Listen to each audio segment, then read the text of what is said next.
5 ang naitalang sugatan dahil sa mga paputok.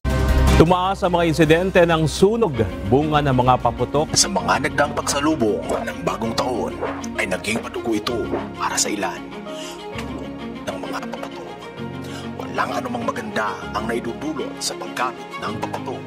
Bukod sa ingay, ay maaari rin itong maging sanhi ng permanenteng pagkasira ng bahagi ng iyong katawan at maging ng ari-arian.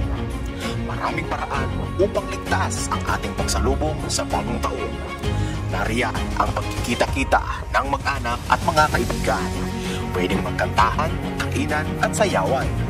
Nariyan din ang panunood ng organisadong fireworks display ng inyong bayan o barangay. At kung hindi talaga mapipigilan at kailangan talaga ng ingay, ay maraming pwedeng alternatibong pampaingay gaya ng turutot, takip ng kaserola o kaldero, palangga ng yero at iba pa. Tandaan, ang buenas sa darating na bagong taon ay nasa ating mga kamay. Pero paano ba ang buenas kung wala ka ng kamay? Kaya umiwas sa paggamit ng paputok o pailaw at sama-sama tayong mag-close open sa darating na bagong taon. Kami ang inyong BFP, Bombero, friend palagi, handang pangalagaan ang kaligtasan ng mamamayan.